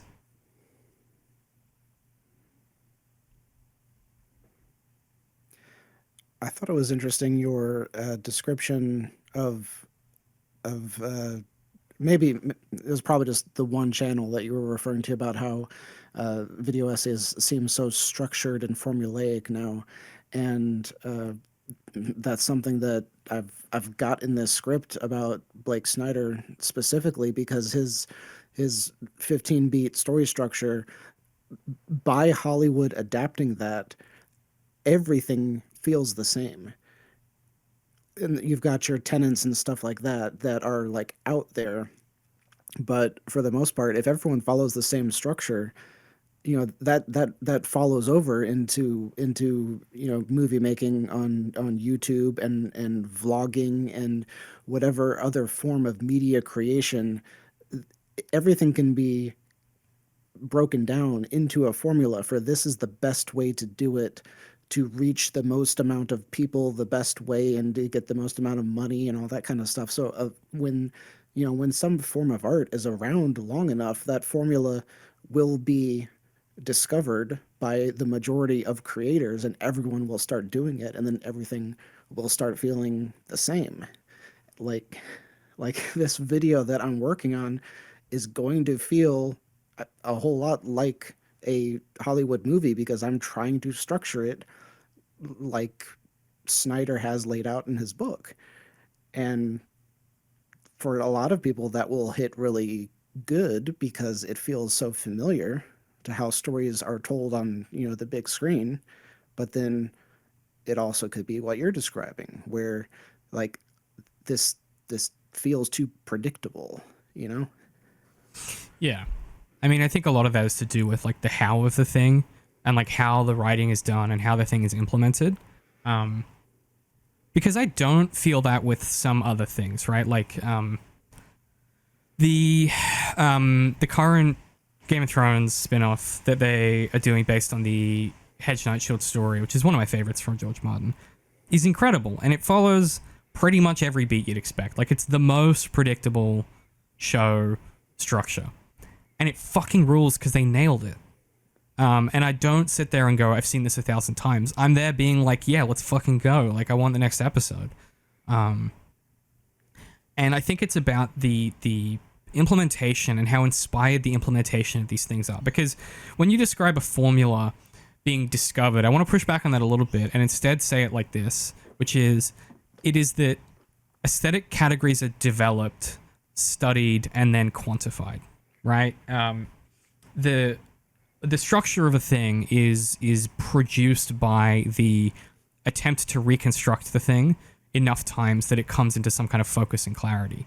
I think often hear of the difference between the Batman Begins, right, that film structure, and The Dark Knight Rises, where the first film is the most straightforward, like, kind of Bildungsroman, heroes. It's really not hero's journey, and we can contend with Campbell a different time because I find that stuff deeply problematic. But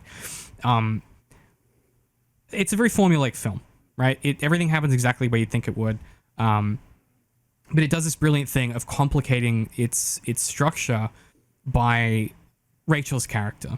One of the things that Nolan likes to do is just use characters to intervene on structure. And Rachel's the character in that story that intervenes on that structure, where he has this perfect plan of how he's going to be the Batman and this Playboy billionaire image or whatever. And then she sees him coming out of the restaurant where he's, bought the restaurant and he's swimming in the water feature or whatever. And he's suddenly like, shit, now I have to contend with this. And she's the one that keeps intervening on his story. And that's the part that makes that story like come alive, and gives it the dimension that it needs. And that's the implementation at play, right? The structure might be familiar, but it's the how it's done that matters. And that's all to do with writing. And then obviously in film, you know, performance, sequencing, sound, so many things in film. But yeah, it's and sometimes it's honestly just personal preference. Like, I just really like the way that Dan Olson thinks and thinks the world, much more than I do, you know, other creators. Or there are some people like I don't hate watch anyone, but there are some creators where I'll watch a video, or I'll you know, read a book. Like I've been reading Jordan Peterson's really terrible book about writing, and it's like it's fundamentally incorrect about a bunch of assumptions about how people are in the world. But it's fascinating because you're watching this atheist do these backflips to make every piece of storytelling into one aesthetic category based on the Bible. And you can tell reading the book, he doesn't believe what he's writing.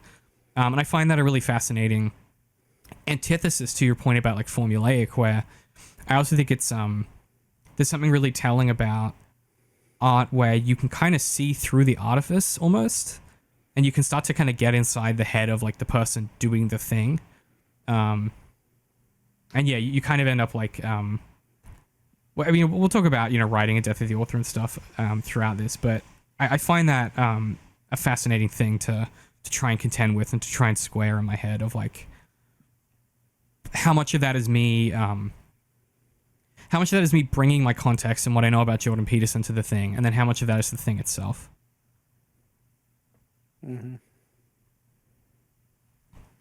Yes, especially when, because I've been deep in the world of Marvel, so especially when you're in a franchise, you have all of that background knowledge that you're bringing in, and it's so hard to look at the story and these characters and just judge them based on these 120 minutes when you know that there's all of this other stuff that should be affecting it, but that's outside these 120. This you know, they shouldn't be what you're critiquing this 120 off of, right?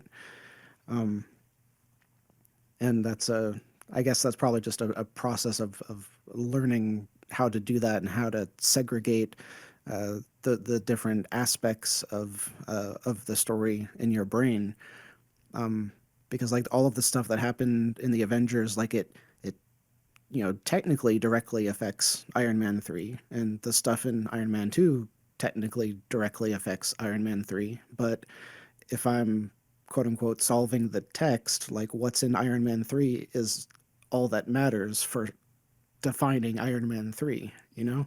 Mm-hmm. Yeah, and I think you can get into some really tricky places with that kind of segregation. Like my favorite example is, I love Gmos' Book of the New Sun. Like I think it's fucking awesome books.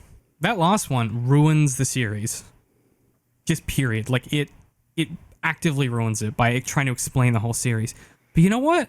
When I read those books, Darth, when I reread them once a year, I don't read that last one. I don't need to. And you know, it can take quite some time to determine for yourself where you might want to do that or where you might not want to do that. Or you can even do the opposite, where you can take seemingly unrelated things and try and enjam them together to make new meanings, right? We did that with the Emily St. John Mandel, you know, kind of 3 books where they're not really a trilogy, but they kind of are a trilogy. And you can read them as a collective story that is doing things, and you can put them in conversation with each other. And that is sometimes the work of academic, you know, thinking and media criticism is being able to go in one direction and then go in the other direction, right? And determining when and how you do those things, and what it produces is the thing. That's the core of the thing, is like, yeah, how do you go, like instead of, I guess the difference is, instead of going, this doesn't make sense, him doing this in Iron Man 3 doesn't make sense because he was like this in the Avengers. Like that's like the wrong thing. That's the wrong way to think about it. What you can do is you can go, okay, well actually I'm just going to look at this film by itself, and I'm going to, like, to what you said, like I'm not going to think about anything else. Or you go, hang on a minute, he's acting differently than he did in the Avengers in this film. I wonder why that is. and then you start to kind of put your detective hat on and start to interrogate, what's going on, and whether it's why you felt that, why the text is doing that. That's the thing at the end of the day.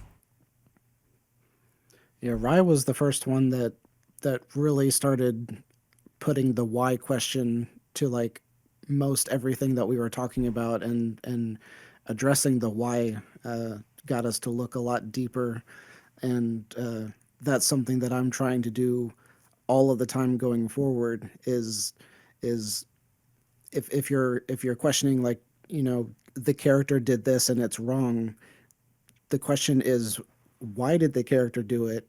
And diegetically, there's the why, and then non-diegetically, why did you interpret it the way that you did? And then that is where we get the meaning that is the media criticism. Yes. Yeah, exactly. Right. And that's the synthesis of those things into a thought. And the cool thing about media criticism is that that happens in time and space, right? Like in a social context that you exist within when you do that thinking. And so you might come back to something at a different time and feel completely differently and have completely different thoughts. It's one of my favorite exercises of all time is forcing us to readdress something we've discussed previously or put something we said previously in conversation with something we're saying to undercut the way that we thought about it previously, or to undercut the thing we're saying now. My favorite example is the Daredevil show that me and Pat did, that Daredevil unit before we sort of moved on to our current unit, and the sheer volume and like amount of context that we brought to the show and pushed against the show, having seen the whole thing and having had these years to sit with it, it just ended up producing some of the most interesting discussion.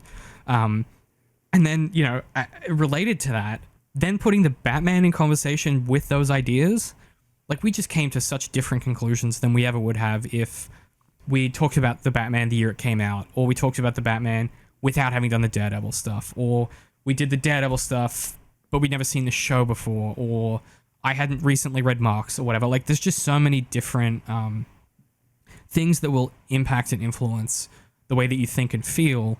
And media criticism gives you the tools to describe and to investigate those thoughts and feelings and then make new stuff from it, right? And it's like, I just have to be real with you, it's really fun. It's like my favorite thing. Next to sitting down and writing, it's like my favorite thing in the world, is like doing this stuff, because it forces you to constantly self-assess and constantly try and improve and develop yourself and develop your thinking and develop your perspective and how you talk about stuff. And I don't know that there's anything quite like it. Like just period. The closest I've come is writing an academic book or like writing an academic paper. Because then you have to go to like the 27th degree of detail and focus. One thing I do want to say really quickly, and this is borrowing from Cameron Kunzelman, is who you choose to cite and source and which theories you choose to summon. Oftentimes, academics will talk about it as like evidence, right? They're like, oh, this proves my point. I like the way Cameron Kunzelman talks about it, where he describes it, instead of evidence, he says, the different people that you cite and source, those are your allies that you're summoning, right? Those are the people that you're summoning by your side to be like, and these are the people that I want in my corner as I'm making this argument, as opposed to here I'm proving an argument. And I think if you take that, it really frees you from the kind of political kind of diaphorism that can occur, right? The political absolution that can occur. And instead of you going, well, I don't agree with that paper because they cited like Rand or something, you go, oh, it's interesting they chose to summon Rand as an ally. I wonder why they did that. It's just a thing that popped into my head because I think it's very much of a piece with some of the ideas we've been talking about around like, yeah, going to the bar after the film and talking about it. This is probably opening way too big of a can of worms, but in the midst of all of this, it hit me that it feels like a lot of what we're talking about is philosophy, and it's like you're using, like, part of the point of media criticism is using the art to better understand yourself. And I'm like, should we be like quoting Aristotle or something like right now? I mean, look, I'm not much of a philosopher, to be real with you. I'm much more of a political thinker than a philosopher. But I don't know that there's a distinction. Like, because media criticism and okay, we're gonna kind of get even in front of that.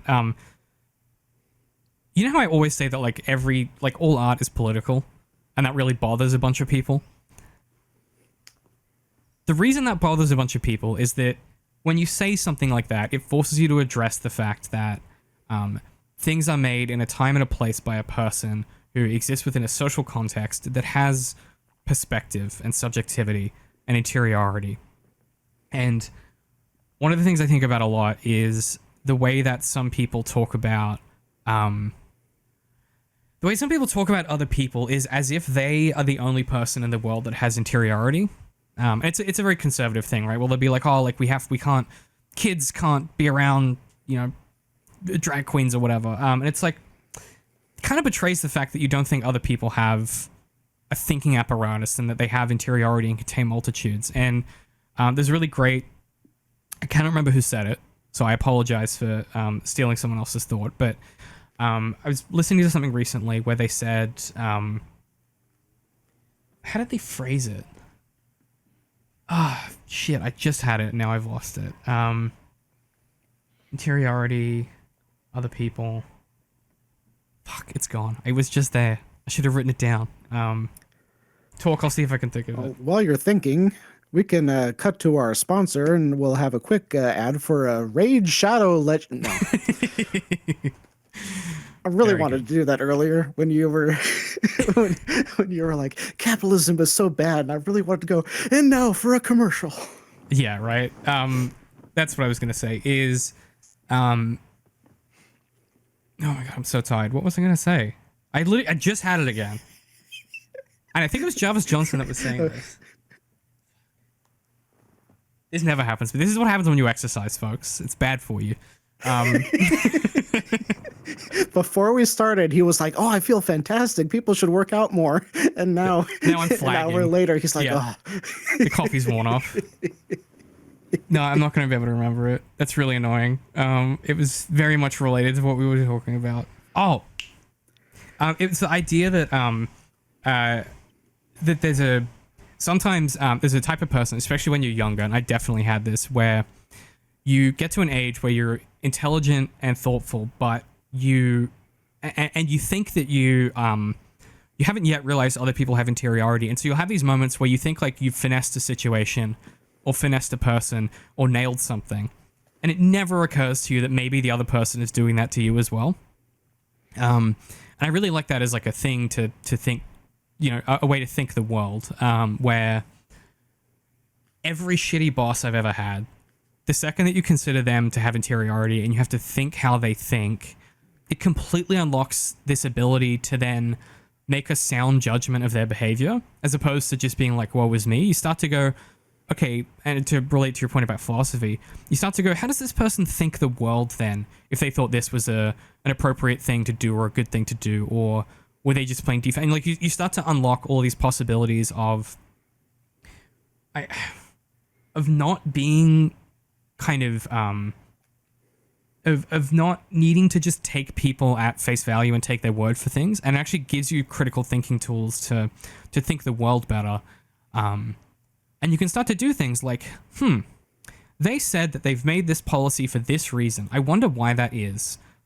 Instead of just going, that's the thing they said, and here's the rhetoric they put behind it. You can then start to do some more complex thinking about the world. And it's part of the way that you can inoculate yourselves against the charlatans and the grifters of the world who will do all of these things for profit and for personal gain. And it gives you the ability to get beneath that and get in front of that. But it forces you to then treat everyone else like a person with complexity.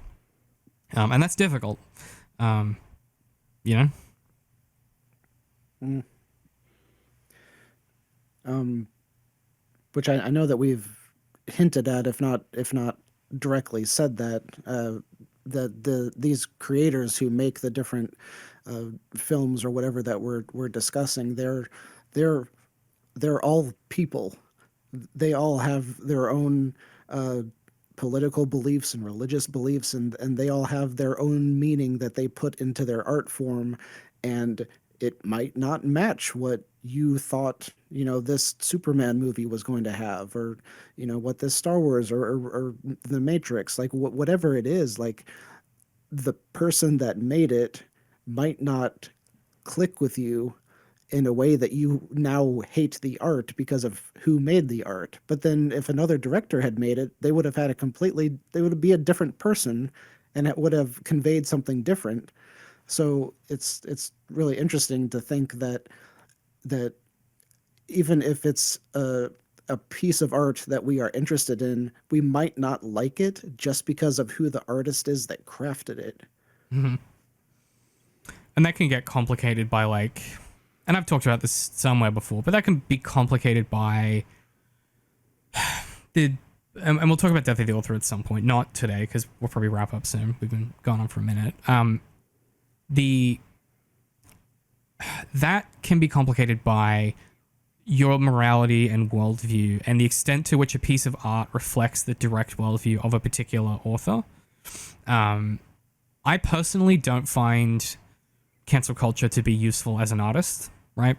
I think that if you're an honest artist and you think the world, you can't view art through the lens of like, what are we platforming that has capital? Now, are there people who, because of the things they think and say, I have no interest in their art? Totally. But it's going to be complicated and it's going to vary case by case. But one of the things that I think is most interesting is when you find out that like someone that you like, for example, I love Neil Gaiman's books, and I think that The Sandman, the first sort of 20 or 30 issues of that run are just like truly some just incredible writing and art. And when all the stuff about Gaiman came out, it was crushing because it's like fuck, like he was one of the good ones. But one of the things that it then revealed to me was, oh, hang on, how does he write women? And have I thought about that before? And going back and rethinking some of those things, it starts to then make me go, oh, huh, that's interesting. What can I now do with that new thought about the way that this woman is written? And to your point, the different, and this is very rare, but occasionally you get the opportunity to see two different directors do the same thing, right? I'm thinking here of the Snyder Cut versus the cinematic release. And obviously, I don't want to get into like the lie about the Snyder Cut always existing. We don't have to give that any oxygen. But the two finished products tell two very different stories of two very different directors with two wholly unique motivations from who is letting them do it. And like, I don't like the Whedon one, right? I also kind of don't like the Snyder one, but it's a really fascinating experiment in two different filmmakers adapting the same script essentially, and their priorities taking it in different directions. Equally, you and I have been talking a little bit about The Stand. I've watched the 94 version and I'm watching the 2020 version, and it's fascinating to see the different choices that are made and how those are adapted and how they're done differently. And I think if you can use those things to think the world in more interesting and more beautiful ways, then it's why I don't mind talking about stuff I don't like, because it can help me produce more things that I like thinking about or that I think are worth thinking about.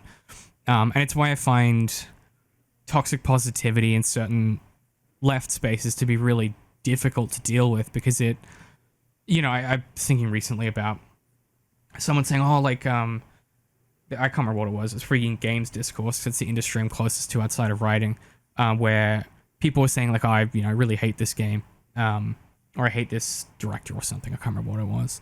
And I remember, I think it was Jeff Gertzman or someone like that being like, what are we, fucking children? Like, you're allowed to hate stuff, because a bunch of people are like, oh, like, you shouldn't hate this. It's like, da-da-da-da. It's like, no, like, you're allowed to hate stuff. You're allowed to, like, get really worked up about something. And the myth of civility, I think, is that that if you do things in a certain aesthetic way that is good, and doing things in another aesthetic way is bad. And media criticism and a lot of the stuff we've talked about give you the tools to get beneath those things, and start to actually interrogate, you know, yeah, how does the world function, and who is telling you how the world works, and what are their motivations for telling you those things about the world, and how that goes into their art. I'm wondering if that perspective comes from the like you shouldn't hate stuff. If that comes from the probably acknowledging that hate doesn't really usually stem from facts, from reality. It a lot of the time it stems from, this is what I perceive you are telling me, and I am going to form my opinion, and I'm going to walk away, and I'm not going to think critically about it, and blah blah blah. And at least over here, a lot of the time when you see people just spewing hate about whatever, that's very much they're looking at it from a topical level, and they have not given it deep thought, and their arguments for why they hate it don't make much sense at all. So from that perspective, I very much can get behind the, like, you shouldn't hate stuff, because I don't know why I should be like quoting Sun Tzu, but like if you or maybe it's like Ender Wiggin, but like if you hate it, you have to understand it enough to love it. Yes, correct. And if you understand it enough to love it, then you can't hate it, right? Well, I think it depends on what, and I don't want to do the like semantic word game of like what do we mean by hate, but like, yes, that is exactly right. That's why I wanted to talk about Sherlock, because I fucking hate Sherlock. And I love how much I hate Sherlock. And it's really fun to hate Sherlock the amount that I hate Sherlock, right? But that requires you to acknowledge that it's like a silly thing to think and feel. I shouldn't be giving Stephen Moffat the amount of energy and space in my brain as I have. But it's because, to your point, like, I love parts of it. And it's fun to hate him and his work. But it requires you to take yourself not very seriously, right? The second that you... the kind of hatred you're talking about, that requires you to assume that you are in totality correct about the world, right? And like when I say things like I'm the biggest hater, you know, as Kendrick says, I don't mean that. Like I do mean it, but I don't go around being like I hate this and I hate that. What I mean is that I've developed a really narrow and deep aesthetic category of things I love. And the more I love those things, the less interested I am in other things. And so when something is in opposition to those things I love, or borrows their aesthetics or does certain things, that's where I start to get really animated and form really complicated, deep opinions about things. Yeah, and so I guess that's, when I talk about hate, that's what I mean, not bigotry or prejudice. I'm kind of talking in like an academic context. So I'm agreeing with you is what I'm saying. As a wrap-up example, I think it might be really interesting to talk about it, because it is art, looking at like Bad Bunny's performance at the Super Bowl, and how so many people could not do a proper like media critique of it because all they saw was the surface level, this is not quote unquote American. And once you get down and looking at like the themes and stuff, like it is the most American thing possible, but the way that people are interpreting the art is just so vastly different. Yes, I mean the same with Kendrick's performance the previous year. I do want to zoom in on the word interpret there, because I don't think that you can view... You can just dislike it. Like, here's the thing, right? You can dislike something, you're like, oh, that's not for me. Like, I get it. Like, I understand that rap is, like, not a genre that everyone loves. So, like, you can watch that Kendrick performance and be like, I don't know, rap's not for me. I'm not interested in this. But to say, oh, it's un-American, or to, you know, the Bad Bunny thing, right? Like, I don't really care for his music, just to be real with you. It's not my thing. I don't really get it. But if you're interpreting that, I think it's pretty much impossible to get to an interpretation of it's un-American. I think the way you get to it's un-American is someone tells you it's un-American with a particular political project, and you just buy that whole cloth because you're already bought into a bunch of other things that that political project has told you that are untrue. Like, it's why so much of serious media criticism is done on the left, because to think the world is to realize that capitalism is fucking killing us and the system is fundamentally wrong at like an elemental level. And that's a really uncomfortable thing to say, because what it means is that I'm implying that if you don't, and I'm not saying that you have to be a Marxist, I'm not saying that you have to be a democratic socialist, I'm not saying that you have to be any of those things to think the world properly, but there are certain perspectives where it is impossible to hold that perspective if you don't think that you're the only person with interiority.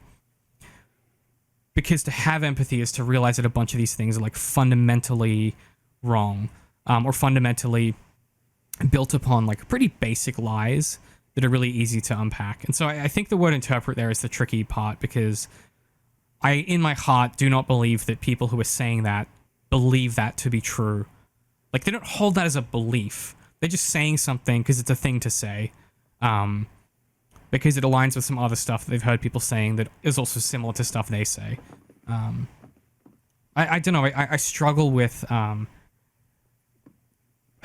just think it's like to do things like that is to render oneself like a deeply unserious person about thinking the world.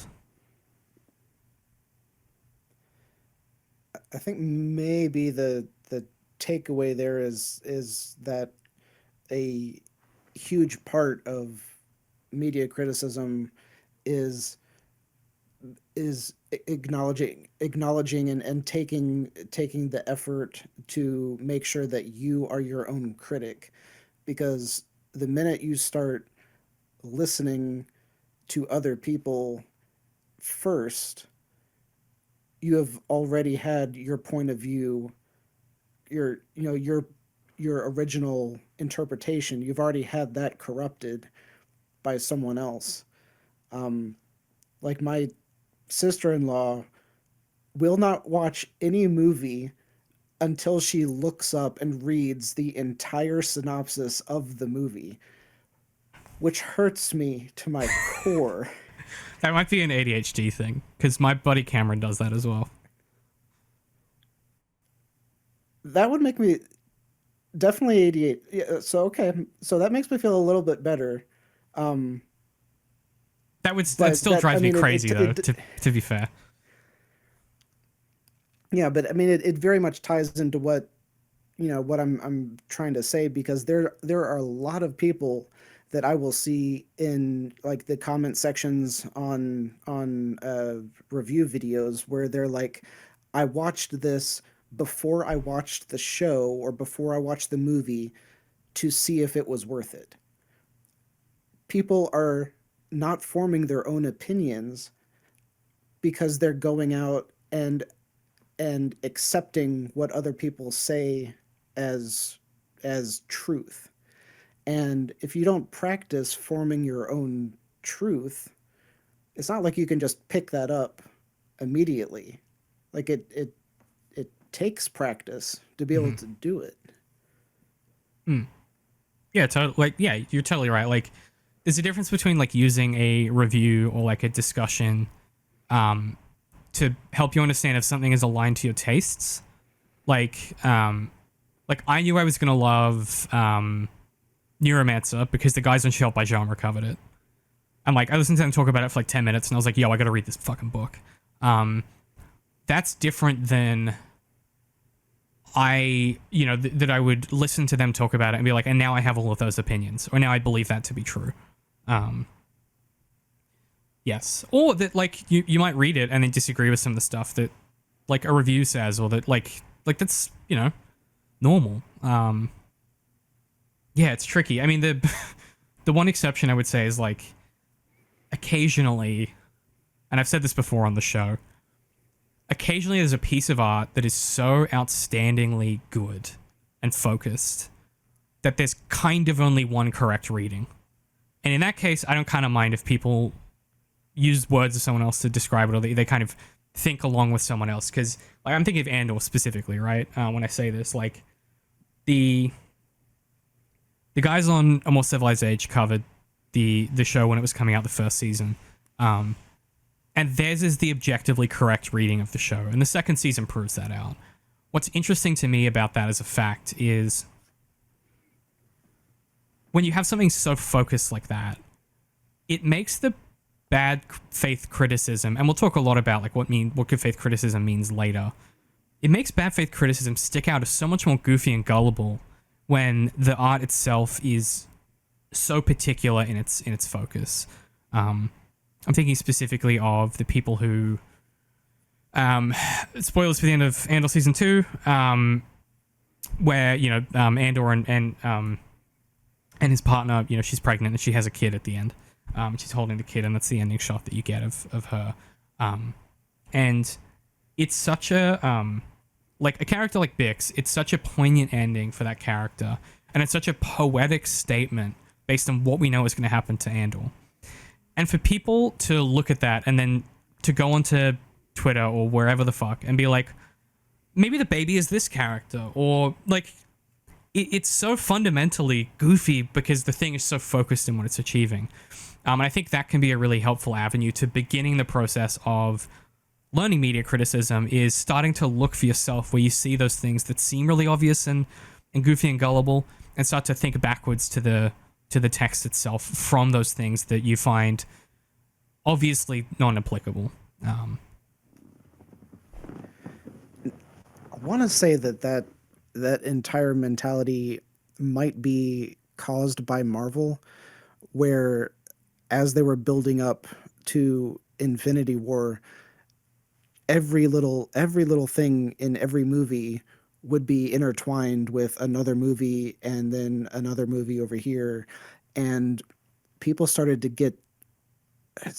take that expectation and then put that to other projects as well. So if there was anything that was a running franchise like Andor, like they would look at something in episode 2 and be like, okay, well that has to be tied into this because Marvel did that, so that's what everything is now. Everything is tied together. So they're looking at the kid and like the kid has to mean something because everything secretly means something that's tied to something else, because if we don't have anything to look forward to and figure out, then what's the point? Which and that's not brings back to where we started, that's not right? what it should be. No, that's solving the text, right? That's, you're trying to produce that aesthetic taxonomy. You're trying to render the thing flat, which is a pretty good place to end, because it's kind of, I think we come full circle on like what the thing is.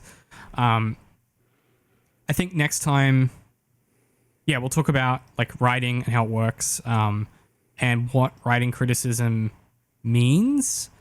And then we've got a bunch of other stuff that I've kind of written in response to the dot points you sent me that we'll kind of work through in the next few of these. So we don't know how many of these we'll do. I was thinking maybe 4 or 5. But this one we'll put up for free. The other ones will probably go up behind the Patreon. And we're also trialing this year YouTube memberships, so you can also watch the video on YouTube if you join there and help us keep the lights on. So any final thoughts? Oh goodness, we've we've talked through so much. Mm-hmm. I very much want to look into how philosophy plays a role in media criticism, because it once I had that thought, I haven't been able to let it go, because so much of what I've been breaking down is kind of like how the film is affecting me and how I'm interpreting it and everything. So there's so much philosophical stuff in there, but I've never really thought about it through that lens before. So that's an interesting research project for me. And then I've got all these names written down that I'll have to ask you later. I've got Gilatori, Badriard, Lacarn, Deidre. Okay, you got Yeah, Lacan. I tried. Deidre's a Star Wars character. You want Derrida, and Baudrillard. I mean, look, the relationship that philosophy has to media criticism is that media criticism is based on philosophy. It's philosophy is just a way of like thinking about the world. It's media criticism is an offshoot. There we go. For anyone else who is interested in reading these iconic works that you have pointed out, how about in the description there, you could have a lovely little list of the authors and their recommended works. I love that you've made work for me. Yes, I can do that. Classic Jam, coming on my shit and giving me homework. Yeah, I can do that. Yeah. I mean, look. Teach you to ask me for my final thoughts. I could give you one for. Here's what I would say. If you're interested in any of this at a really basic level, Postmodernism by Jameson is the place to start. It does the work of knitting our current moment together into the historical context of capitalism and philosophy and art and media criticism. It's the foundational book for a reason. Yeah, Postmodern by Jameson. But I will put a bunch of other stuff in the comments. And that's what you get at the bar. You get the bottle of Jameson and talk about postmodernism. Correct. It's spelled the same, which is confusing. Jameson's low-key one of my favorite whiskeys. So, you know, do with that what you will. Don't tell my dad, he's Scottish. My favorite whiskey is Glenfiddich, actually, if you're listening, Dad. He'd murder me if I said that one of my favorite whiskeys is Irish. Anyway, this is a Rangers FC household, ladies and gentlemen. All right, that'll do it. Yeah, if you like this, go check out the Zero Net review. The chances of you being a listener of that already are probably very high. Yeah, that's it. Oh, if you want to buy my Sherlock book, underink.press, that's where you can go grab that. That'll do it. We'll be back to talk about writing next time and how writing happens, what it is, and how to critique it. All of that. Take us out, Darth. What's the thing we say at the end?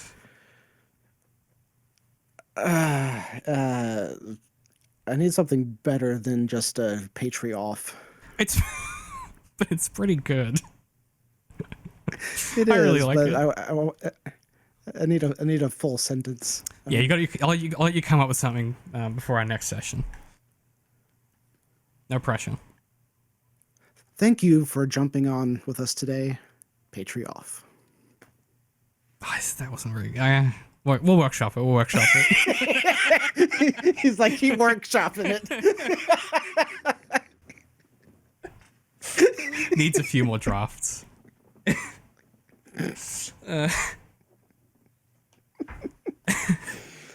Oh my word. That was very good. I had too much coffee, my head hurts. Yeah, same. My claps have been so bad lately. I don't know what's going on. Oh, well, we didn't do the practice clap. Yeah, we didn't we didn't get our reps in. Yeah. You know how like every but you just hit the gym. I mean, you should have your blood pumping. Well, that's what I was gonna say. You know how like every therapist ever or like every GP, when you're like, oh, man, I'm like just really depressed, they're like, oh, maybe try like a little bit of exercise, it'll help. And you spend your entire life being like, it's fucking ridiculous, like I hate exercising. And then you just do a week of like actually working out and you feel 10,000 times better. That's kind of where I'm at the moment. Is I'm on like day 10 of regularly exercising and I literally feel like a different person. It's not fair because I hate working out.